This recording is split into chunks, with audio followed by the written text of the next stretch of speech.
jamono ku ko fete wacca defal baax jamono looy sa gannaaw la. Transfert d'argent bii di Kpay transfert d'argent par code paiement marchand par QR code wala code marchand achat de crédit paiement de facture Woyofal Rapido Senelec TNT Aquatech te it Kpay mën na rechargement à carte bancaire rechargement à partir d'autres calpés demande de paiement de facture de crédit ak yeneeni service moo leen di may seen émission xew-xewu jamono.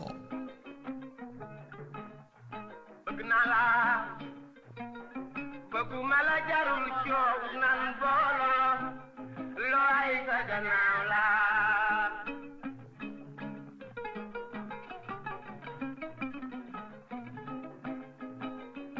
looy la laa ne bëgg naa la bëgguma la jarul coow nan booloo looy sa gannaaw la.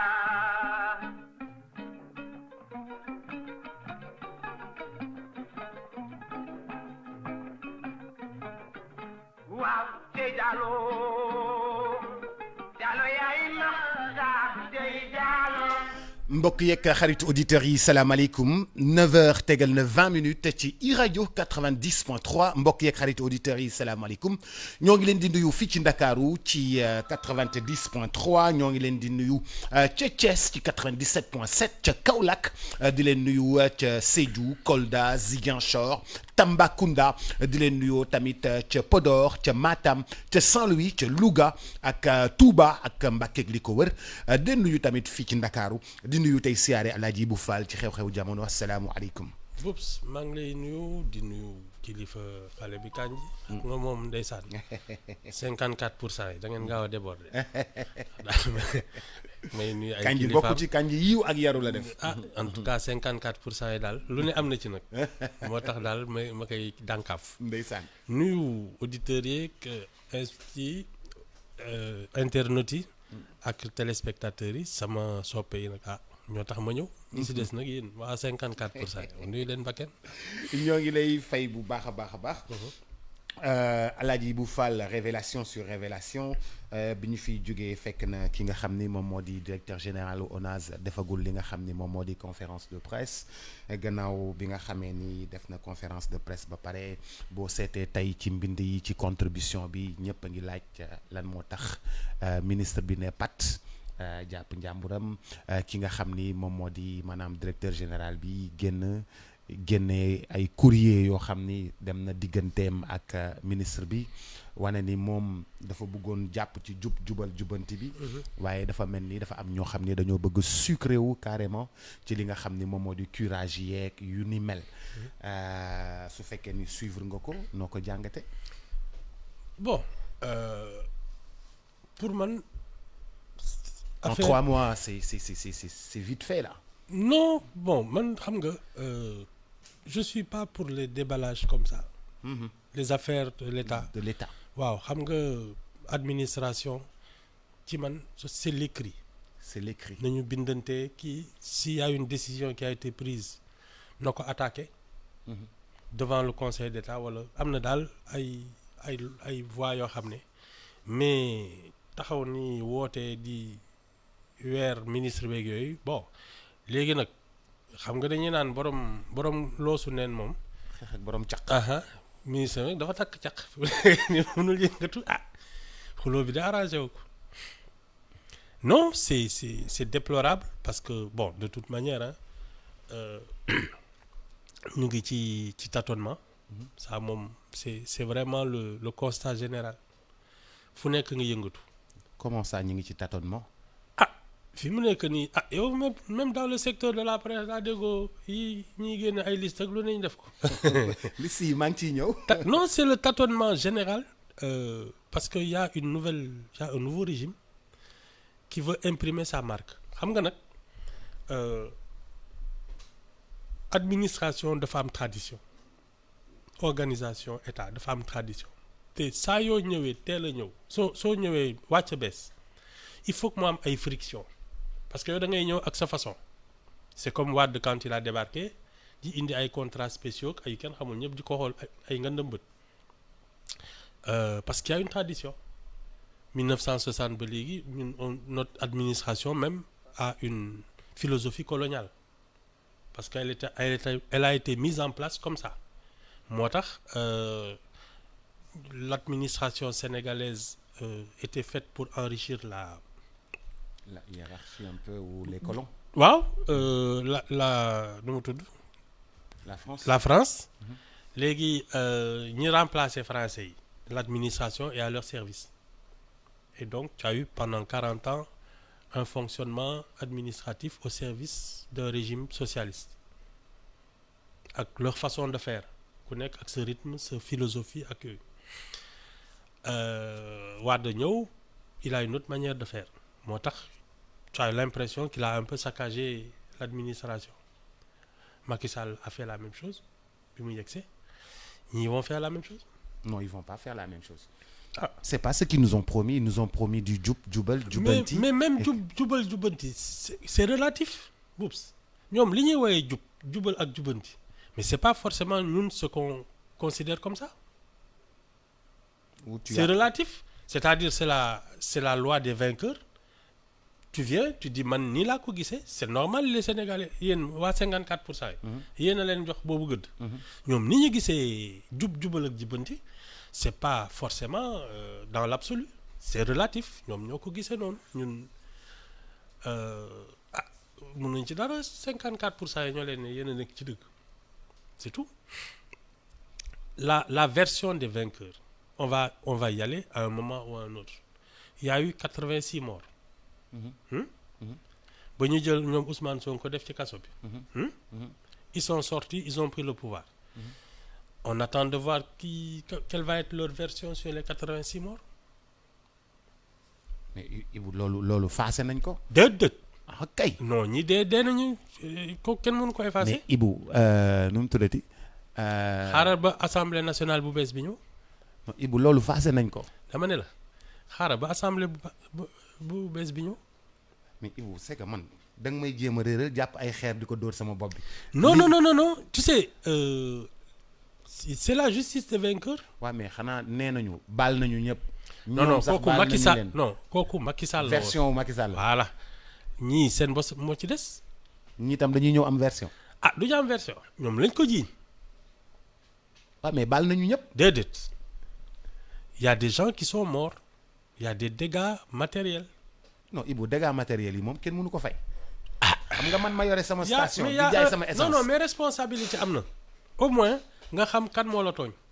léegi nag affaire u baaleeg bañ a baale ku ci ne ak ni nga ko gisee ñi nga xam ne dañu deele su leen wóoree ne kii moo tax seen mbokk dee su leen neexee ñu porter plainte ay affaire u baale man gisuma ko j'étais pas d'accord pour l'amnistie et j'espère que on va faire sauter cette affaire. yow pour yow amnistie bi dañ koy dindi. dañ ko war a dindi. ba mu set. ah oui mener des enquêtes et que chacun aille au tribunal ñu seet kan moo def lan loolooy dëgg. On peut pas passer par pertes et profits des vies humaines ay bakken bubs du caaxaan su doon ay yàqu-yàqule nii rek loolu mën nañu ko defaraat mais ay bakken yu dem mais il faut plus que ça se reproduise parce que su dee xamuñu kan moo ko def dina ko defaat c'est ça la vérité su dee xamuñu ku ko def dina ko defaat en se disant dara duma ci fekk on a tué un juge mais ñi ko def ils avaient fait exploser des voitures avant ñu baal leen ñu rey juge. J'ai pas compris. ñi rey Maître Babacar Seye quelques années auparavant ils avaient fait exploser des voitures on les a amnistiés sortis de prison. ñu baal leen ñu génn rey juge. 2 ans après ñu rey juge. Après ñu baalaat leen ils feront autre chose. Donc ñi rey 86 personnes bu ñu ko bàyyee noonu. ils vont en tuer 168 xaw ma ñaata. non Ibou. daal da nga ñun réew mi ñuy woote baalunte suñu biir. non woote àndandoo. woote tabax réew mi. non woote jàppante. non woote suturaalante. Boubs bàyyi loolu yëpp.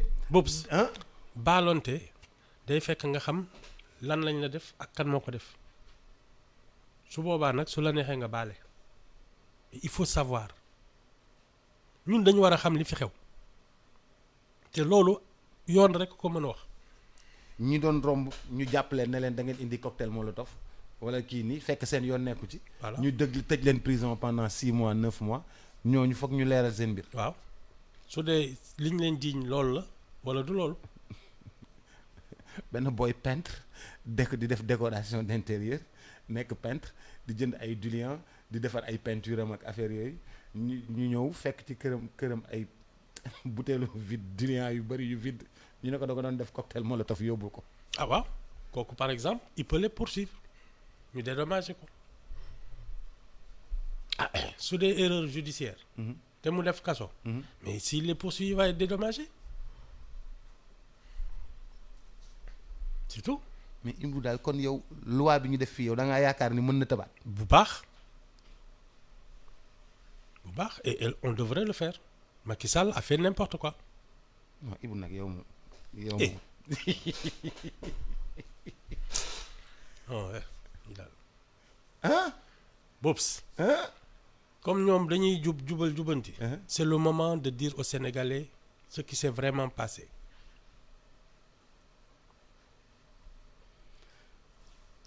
tëj chapitre ubbi chapitre. dans le jubanti. ministre communication dafa ñëw ubbi li nga xam ni moom moo di maanaam li ñu daan dimbalee presse bi. daal di koy génne ko ci réseau yi wane ko vraiment woo ñëpp. sama 100 millions yi génnu ci. 100 millions yow kenn mësulaa dimbalee 100 millions yooyu yëpp daal di koy génne daal di koy teg. Je pense que c'est lu bees la ci histoire du Sénégal. non mës na génn. mës na génn. mës na fuité wala mës na génn ministre génne. non mës na génn moi je me souviens en 2000. transparence. xaw ma ndax transparence. non amul ci benn transparence parce que déjà à l'époque en 2000. J'avais lancé un quotidien. man sama personnel bi. J'étais peut-être un des rares journaux, je parle à la télé. ñoom je leur avais fait des contrats sur la convention collective. waaw ak yëpp donc on remplissait daal à peu près les critères mais comme track la woon. xam nga léeg-léeg moo wane fi ay taatine nag. dégg naa ministre bi dafa toog ni lii du journal. Donc on nous a zappé en 2000. C'était Mamadou Diop Decroix. dootu ko defati. lu tax yii xaw naa ko rey article yi ma bind ci kawam. loolu moom c'était féroce. non moi de toute façon aide à la presse mais c'est le principe de dire ay magum jëmm yu yeewu def seen journal génne ko nga ne lii du journal te yow doo journaliste yii dootu ko defati et j'avais sorti la liste des organes. Ouais, des organes qui avaient bénéficié. mais am na ci yoo xam ne Boops on ne savait même pas de quoi il s'agissait ay xawma njàmbur xawma la nag ay des trucs tu savais même pas ce que c'était waaye xaw naa rey ministre bi. mais Ibou.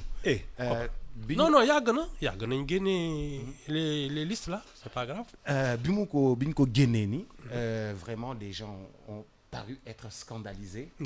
waaw mais xaaral rek ma daaneel. nit yi dañu ne mais ndekete ñoo ngi jox presse bi ay 20 millions ay 25 millions ay 30 millions ay 50 millions ay 100 millions. dans l'aide à la presse. lan lañ ci jublu exactement vraiment à un moment où la presse. yéen Macky Sall daf leen corrompre man sax yegg naa ci laa bokk. dégg nga yow ci nga bokk. waaw les journalistes de Macky Sall ñu doon sànni xeer ñoom Sonko ak yooyu. non corruption bi loolu lañ non c'est ça le but de l'affaire wane ne y a une presse corrompue. man mon discours est le même depuis toujours l'aide à la presse crée des monstres. l'aide à la presse crée des monstres parce que li ci bëri il renaissent bi suñu nee aide à la presse bi lañ joxe ko. nga gis ñoo xam ne ils te sortent une édition 2 yóbbu ko ministère naan bu leen ma fàtte su affaire bi ji suñu leen séddee. c'est terminé après dootuñu. oui en pagaille. non. Ça crée des monstres là où il y a ñoo xam ni ñi ngi liggéey di paraître comme groupe Sud Communication mi ngi nii ma yore. Sud seen journal la ngi génn chaque jour. seen rajo ngi génn chaque jour xam nga bokkuñu ci loolu. naka ngay defee la part des choses. dama ne aide à la presse moo warul. Boubs c'est la presse qui a mal analysé son modèle économique. ñun ça fait longtemps qu'on aurait dû changer de direction man yàgg naa toog ne leen aide à la presse bi ça encourage la médiocrité. nañ ko supprimer. mais Ibou j'étais le seul à le dire. kuy fay 100 millions ñu jox la aide à la presse 50 millions. non xaaral. tu as chaque mois 100 millions. de charges. Boubs. waaw xaaral rek ma daan. tu as chaque mois 100 millions de charges. Le gouvernement te dit je t'aide pour 50 millions. Boubs. Hein? Ça ne marche pas comme ça. On ne doit pas aider la presse. Ben, je le disais à l'époque dama ne lan moo normal l'État c'est un client de tout le monde maanaam état bi ci yëpp lay jënd. day jënd ci ñëpp. ñëpp. ay essence ak ay tenue ay day fay téléphone ak yooyu. information marchandise la. état bi daf ko waroon jënd. et c'est ça que je disais à l'époque dama ne journaux yi. massivement l'État doit parce que dañuy jënd da ngay gis koo xam ne dans un chef de service la moom dong mooy am benn journal te da koy jënd ci kiosque bi après ñu koy passante wala soo amee article bu leen concerné ñu photocopier ko di ko jàllale. J'ai dit que pour nous compenser parce que il n'est pas normal les décideurs mënuñu yeewu di jël ay décisions ci xamuñu la xew ci dëkk bi te information yi ñu soxla presse bi la dañ ko waroon jënd et j'avais fait un schéma très simple concernant les journaux si boobu journal 100 francs laa wax imagine un peu journal boo xam ne parce que yu ci bëri à l'époque ay 200 lañ doon jar. Tu prends des abonnements avec journal bi moom mooy livre ki yëpp abonnement bi il est annuel journal 100 francs laa wax 3000 exemplaires. Tu verses 100 millions direct à un journal. L'État. Oui. Direct. ci état bi bu abonné ci yow. waaw yow nga def livraison. et c'est un contrat. c'est un contrat. waaw état bi rek service yëpp. journalu 100 francs année bi état bi dana la jox 100 millions. su dee 3000 la jël. su dee 3000 journaux la jël. kese. Imagine un peu ay 10 000 15 000 exemplaires pour des journaux qui coûtent 200 francs. man li ma def. waaw mais hypothèse basse la état bi xam nga tamit. il paraît que jéem nañu état bi dafa bëgg ko koy raay. non xaaral état bi dafa bëgg ko koy raay. non soxlawul raay. non état bi dafa bëgg ko koy raay xam nga munu état bi mun laa jox 100 millions ba pare ngay bind loo xam ne neexu ko. mais il a besoin de savoir du affaire lu ko neex ak lu ko neexul dafa war a xam décideur d'ailleurs ce sont les mauvaises nouvelles qui lui servent parce que xam li doxul ci dëkk bi moo tax mu koy mën a régler wala du loolu. ok mais soo toogee chaque jour di bind ne waaw ministre bi inauguré na fii def na fa lekk loolu te nit ñaa ngi dee xiif ak yooyu naka lay xamee ne nit ñaa ngi dee xiif. Nous on est là pour annoncer les mauvaises nouvelles pour que les gens et apprécier les bonnes nouvelles. Les bonnes nouvelles on n'est même pas là pour ça. non xaaral rek bu ñu sànnee satellite dinañ ko apprécier. oui mais ça. waaw mais apprécier les bonnes nouvelles. oui non. annoncer les mauvaises et apprécier les bonnes.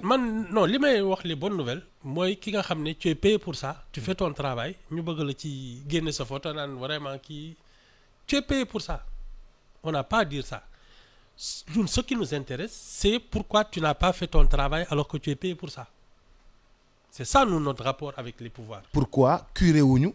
voilà ba dëkk bi inondé. c'est ça fekk am nañu xaalis pour mën a fay leen xaalis pour ngeen curer. voilà ñun loolu mooy suñu cër mais c'est pas wane ne vraiment premier ministre bi wala kii ñëw nañu di bale comme ça dëkk bi set ça c'est pas notre travail d'abord c'est ñoom du seen cër sax mais applaudir quelqu'un qui fait son travail dama xamul lu ci suñu yoon non il faut que l'on revoie tout ça. yow da ngaa jaar ni nit yi jaar ne. non Boubs mais on te le dit nous ce qui nous intéresse c'est les trains qui arrivent en retard. pourquoi le train est arrivé en retard. voilà pas les trains qui arrivent à l'heure su ñoo nekku ci. c'est normal non ñun dañoo mooy li sama xarit bi wax rek nous sommes dans l'économie de la pitié yërëmte lu may leen ñu dimbali leen ñu way yaay yooyu wàcc leen kii exonéré leen non mais attends ça ne marche pas comme ça. ku ne na nga liggéey. et tu réclames ton dû léegi nag. su loolu weesoo. depuis le digital. BOUPS. C'est la propriété intellectuelle qui tient l'économie. ñun li ñuy liggéey. waaw loolu lañ ñu war a fay. et je le dis je le répète je le dis à la presse on perd 100 milliards tous les ans au moins. Ibou loolu moom ñi ko yor nguur gi parewul pour que ñun ñu. mais non c'est pas une affaire de tegul mécanisme yi mu war a teg. non du ñoom ñoo koy teg. kay mécanisme yi ñoom ñoo koy teg. non ñun la. non Ibou. mais boobu su dee ñun yeewuñu parce que les artistes là. Ils se sont battus pour avoir ça. mbirum droit d'auteur. C'est une directive de l'UEMOA. du affaire u neexalaate. C'est une directive de l'UEMOA. Les États sont obligés de l'appliquer. ñun ñoo défendrul suñu intérêt. ñi jaar ni la presse est trop divisée. Elle n'est pas trop divisée, elle est inconsciente. La presse est mal informée. loolu devrait informer et être mal informée. Elle est mal informée. xamul sax ay droit am seetaan nañu ko ne di laaj ay audience ak c'est une directive par force la.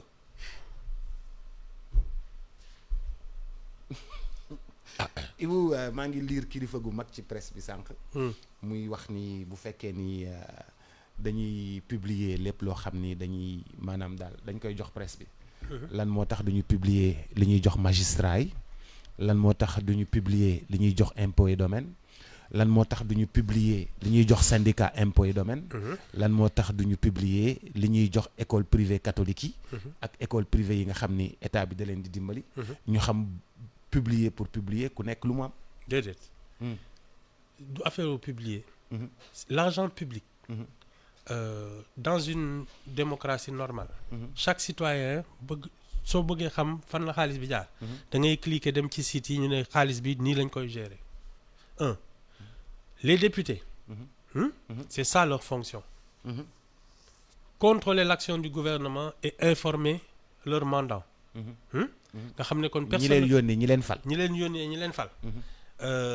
député yi waroon nañu dugg xam këru nguur gi lu ne fan naka lay liggéeyee fan la xaalis bi jaar benn. kon député yi defuñu seen liggéey.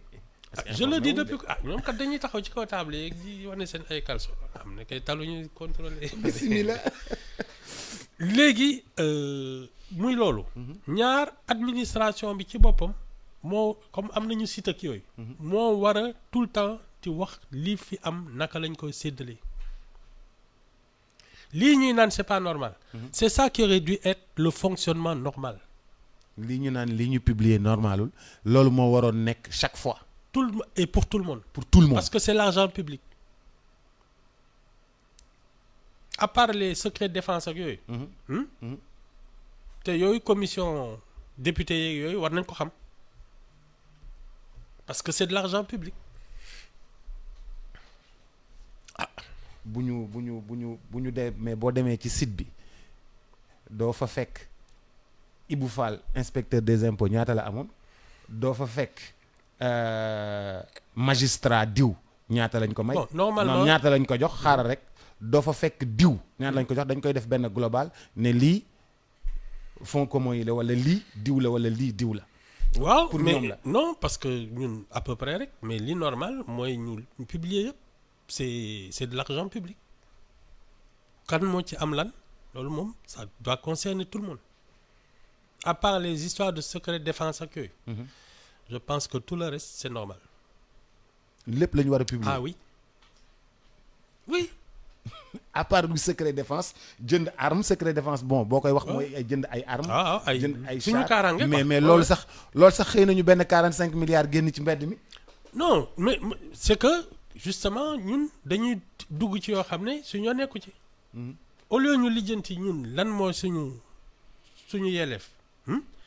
dañuy dugg ci lu suñoo nekkul.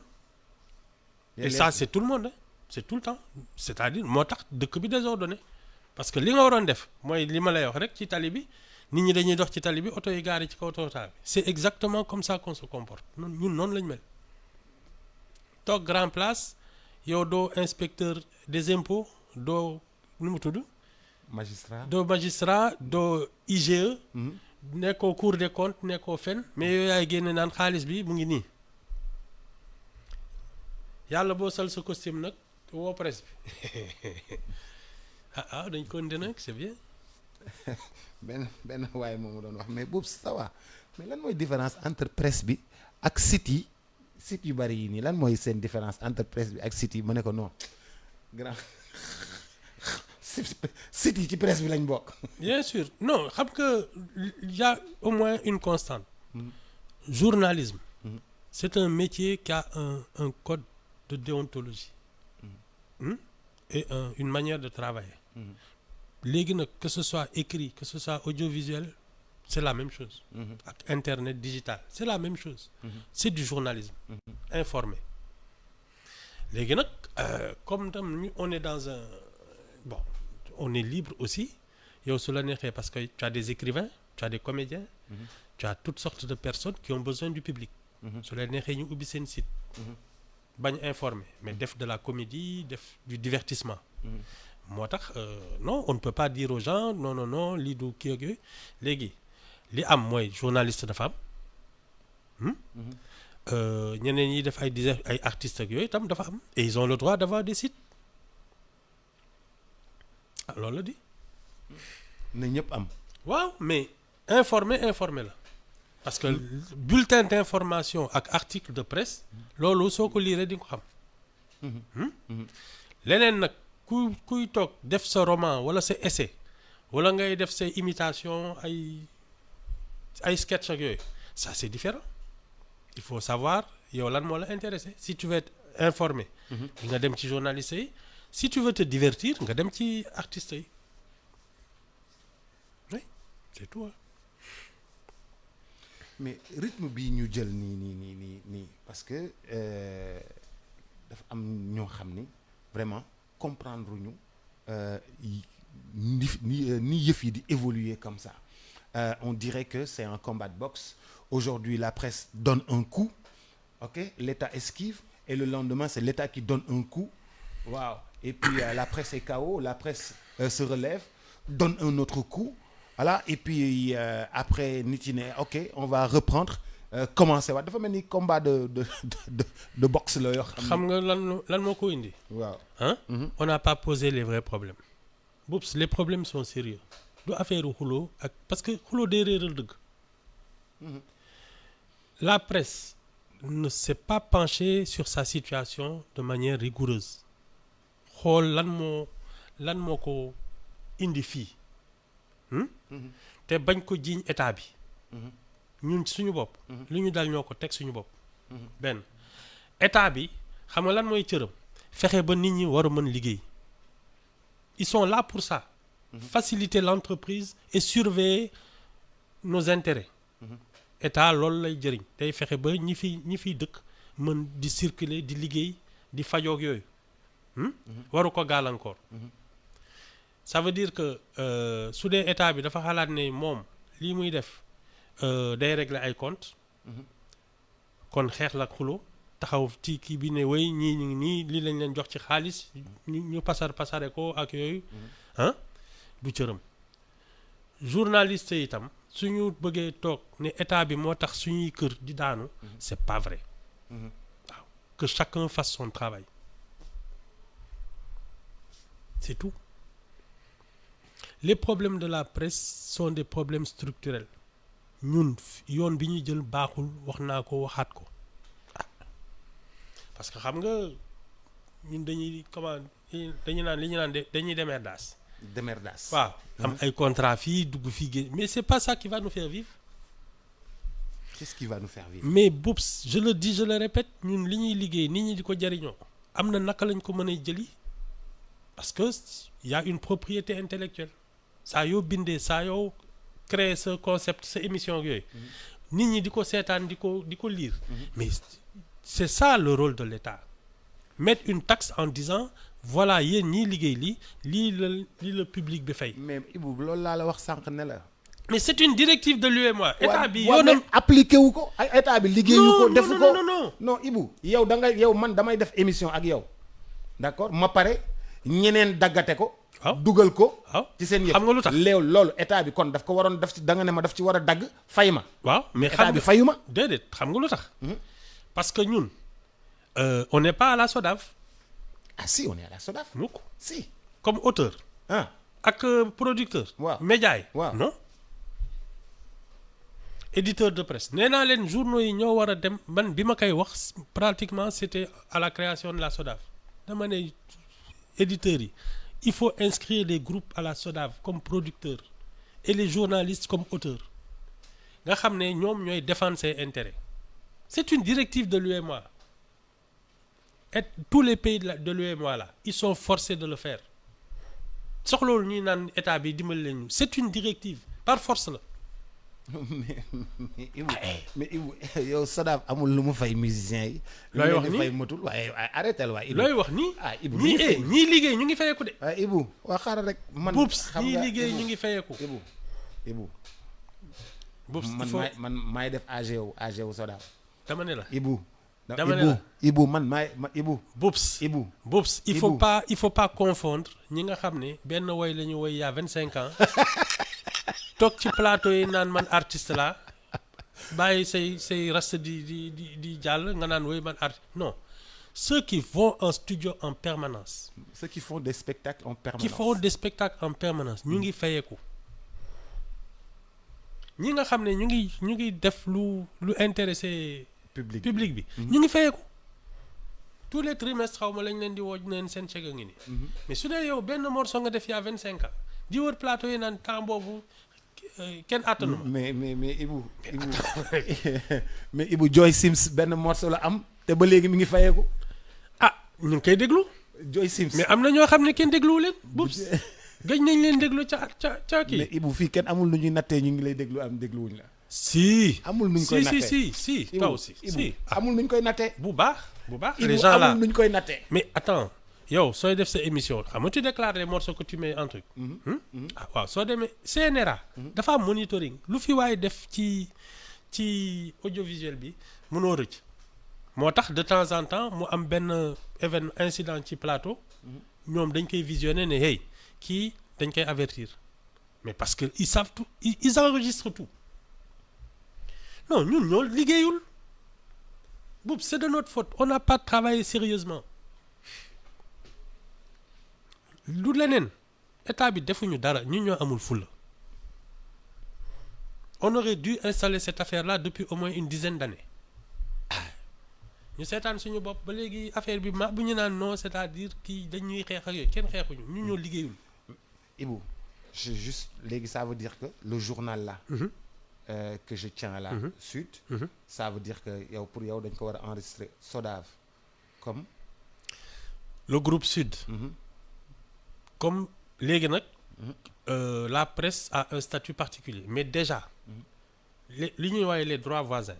moom lay éditeurs yi di am. mooy éditeur producteur. ñoom ñooy yor les droits voisins. journalistes yi. ak sa compagnie gi animateurs yeeg yooyu.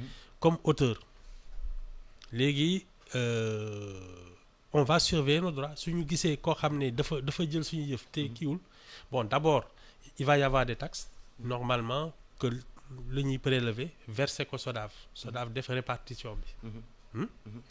mais après ça si tu es auteur déclarer say œuvres képp ku ci laal dañ koy dem jëli ne fayal ñoom ñoo koy def c'est leur métier.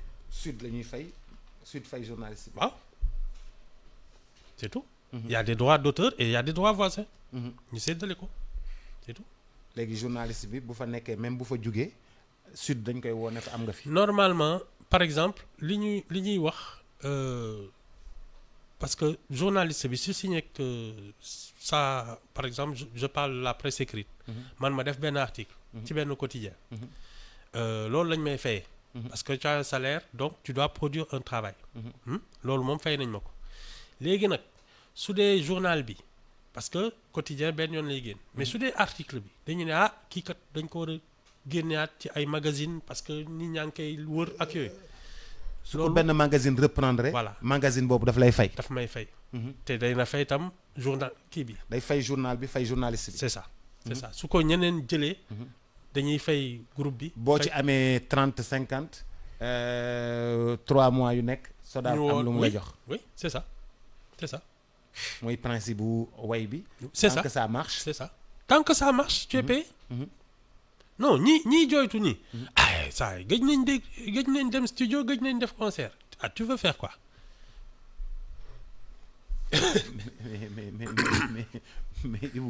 mais Ibou kañ nga gëj a dégg concert yow.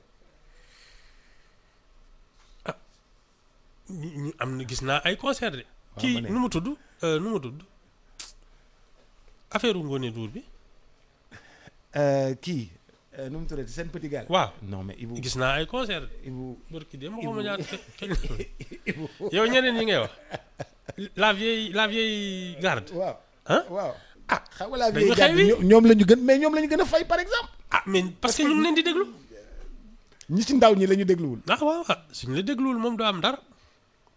bon sans parler des trucs sur YouTube ak yooyu ay vues ak yooyu dañ leen ko fay.